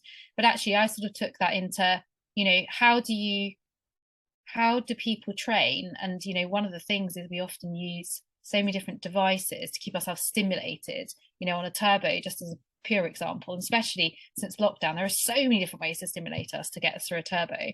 And actually, how many people can actually be in their own headspace when things get tough, and what do we think about? And so I think that for me was really, really interesting. And he kind of brings that in, doesn't he, into his way of thinking and also teaching as well. And I just thought, that to me sort of really, really sat kind of really well and rang really true for endurance sport. But also I think you can use it throughout other aspects in life as well, in terms of dealing with certain situations. I agree. I thought it was really good listening to him talk about that and the whole shamanism side of things, and the fit body or fit soul, fit body type mindset. I'm really interested in. I think I might go and do one of his courses at some point, or one of the Brunts are going. I was thinking exactly the same. I was like, I think I would quite like to do that, actually. Yeah, I think another trip to Kona. Yeah, actually, they're not in Kona. They're mostly in Europe. Oh, or some of them are here in Europe anyway. Actually, they're in the US, and there are some in Europe. I can't remember. I did look them up after we interviewed him, and I think there was some in Germany or I think somewhere like that. But then they are in the US as well. The other thing that I'm really intrigued by was the TRIDOT, because the whole AI coaching platform, because I totally buy into that. In that, these watches and all of our gadgets are kicking out so much data. But I know you've said it before, data is all very well and good, but what are you actually going to do with it? And of course, there's so much data that no human being, no coach is going to sit there and go through all of your data and look at, what temperature was it when you did that run, and what time of day was it, and all. Whereas actually, that's what AI can really do the grunt work on. And I'm doing a bit more digging into TRIDOT. because I think it's really, really interesting. I think it's really exciting where we are at the moment, isn't it? Because we do have so much data, but having a way to be able to utilize all of that. And I think for some of it, we don't really know what to do with it right now. I think there's aspects of it that we don't really know how to fully utilize it, I guess, as well. So it'd be really interesting to see how something like that platform is able to start doing that, and actually what does it become in 6 months, a year's time as well. Yeah, well, as I learn more about TRIDOT, I will happily share it with you and on the podcast, because I think it's definitely the future. I mean, it's like, I can't remember whether I used the analogy in the interview or not, but like having an electric car, a Tesla that's got autopilot. I know that if there is a kind of car screeching across the motorway, I've got a much better chance of dealing with it in that moment, of getting out of the way. But the monotonous of just staying in the lane, following the same speed, I know that AI is better at that than a human, because humans get tired or get distracted, and the AI will do a far better job of it. And it's kind of getting the AI to do the grunt work that I think is really has huge potential. So one of the things we talked about with Mark was you were going to race in Kona. So tell us about how was racing in the Ironman World Championships, the home of Ironman, in Kona. How was it for you? Hot. He did tell you it was going to be hot. He did warn me it was hot. Actually, funnily enough, when I stepped off the plane when I say airport, I mean, for anyone that's been to Kona, and for you sat there, Charlie, you'll know what I'm talking about. It was tiny, wasn't it? It was like a little. It's how an airport should be. Yeah, I know. I thought that as well. Yeah. I mean, it was hot as soon as he said about getting off the plane, and it just kind of the heat just rose from the black lava. But it was an absolute experience, and I think and actually this kind of rings true as well. One thing that I always say about sort of endurance events is you have to respect the distance, and you have to respect the temperature, and you have to respect the environment and other people around you. And I think this race, more than any, you absolutely had to respect that race, because it will just take you in and spit you out, basically.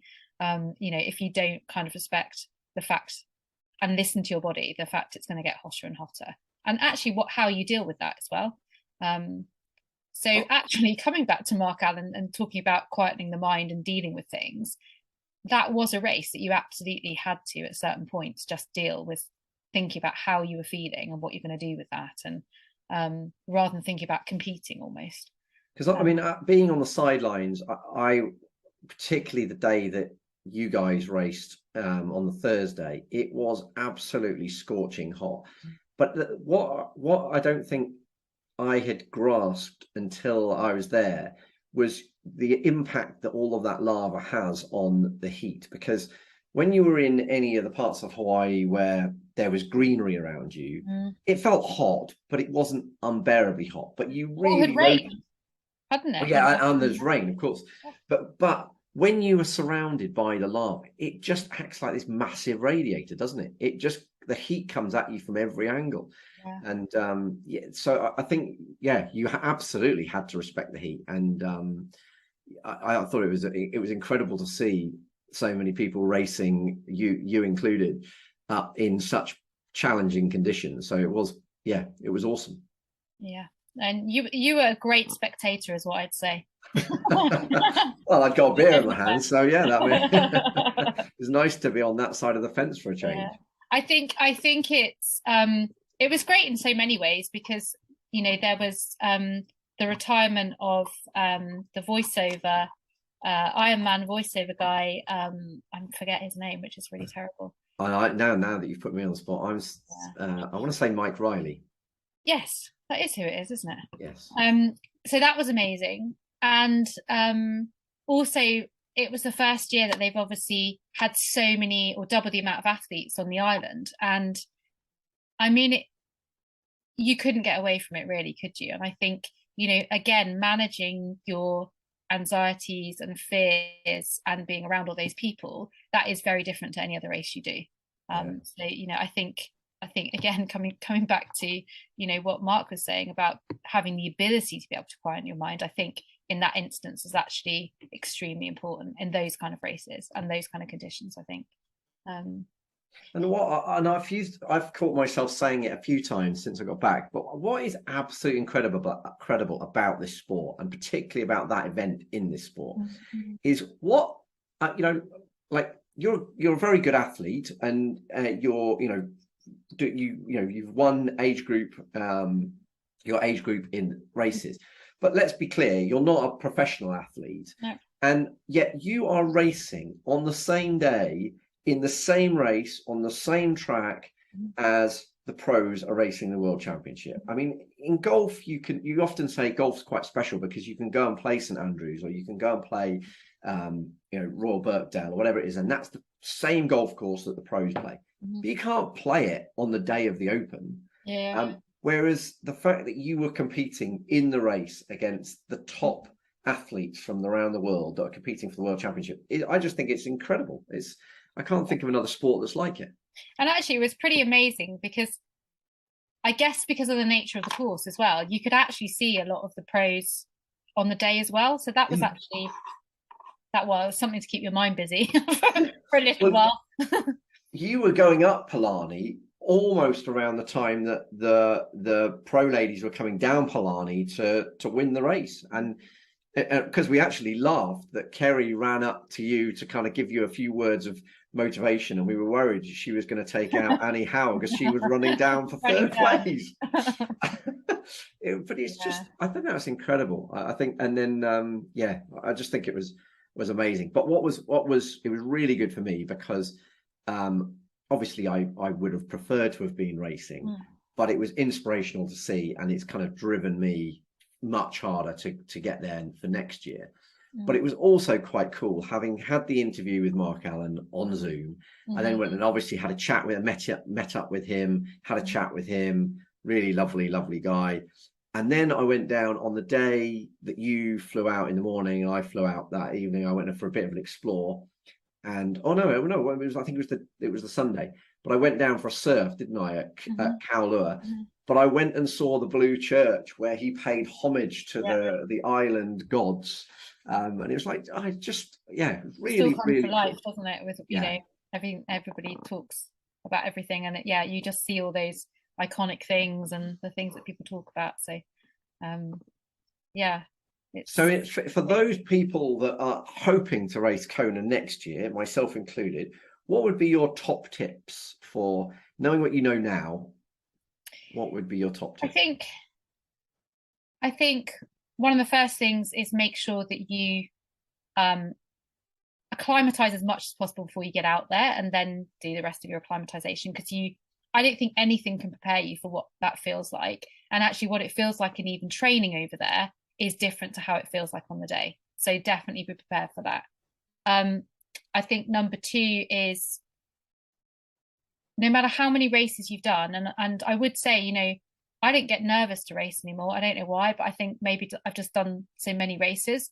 I am a bit how sort of Mark Allen speaks. I can quiet my mind. I'm really good at being quiet in my head, so I'm usually quite good at that. But Kona is overwhelming. It really is overwhelming. So I think having the ability to be able to train yourself to not get anxious and overwhelmed by it would be useful.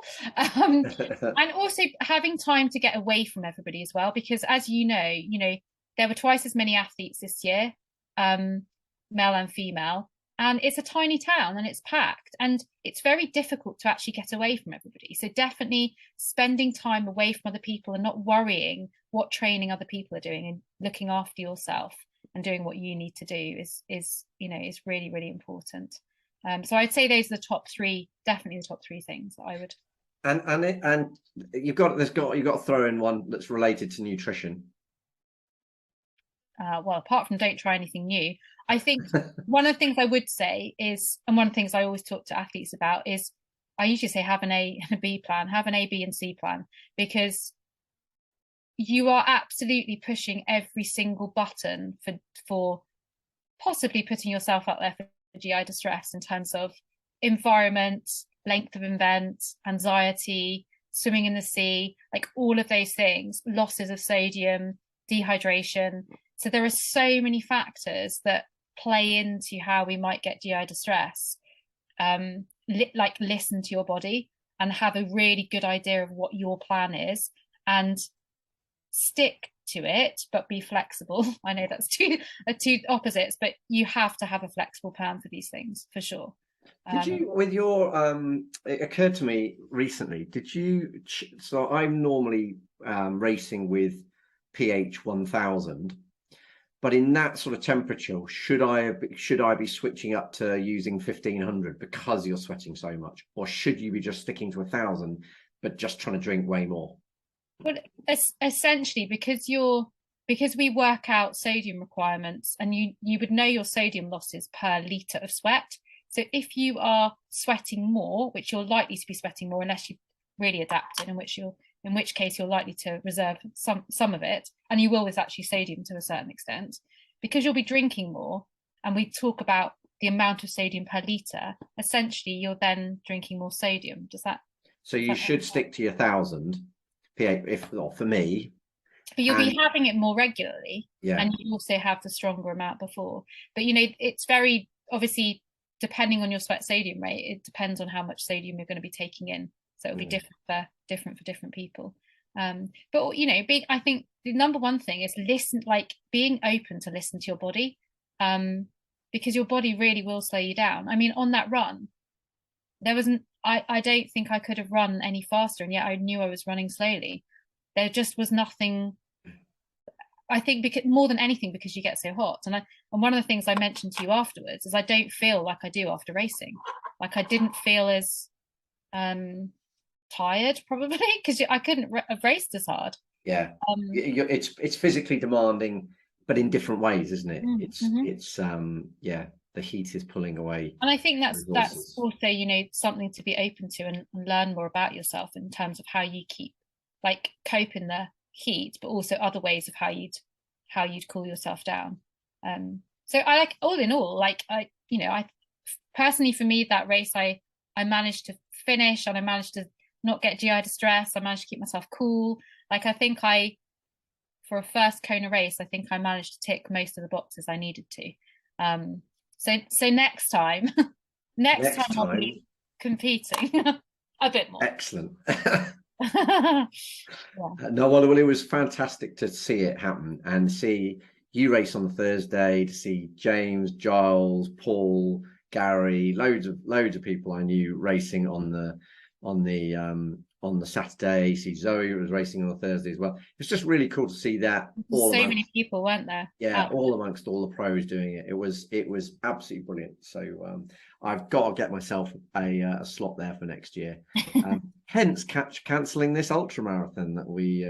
Yeah, it was a good idea. I mean, now as I'm listening at the rain pounding down and it's dark outside, to be honest, if I was racing this weekend, I'm not sure I'd want to. But... Do you know, I did just look at the weather forecast actually, and it would have been, if we'd started lunchtime on the Friday, it would have been nice until about midnight on the Friday, and then it's going to be drizzling all the way through from midnight Friday through till the finish on Saturday. So there'll be another ultra to do. It's all about timing and getting it right, for sure. Yeah. I think I've got to wait. I'm going to park the concept of ultra running until I've ticked the Kona box at least. But anyway, we shall see.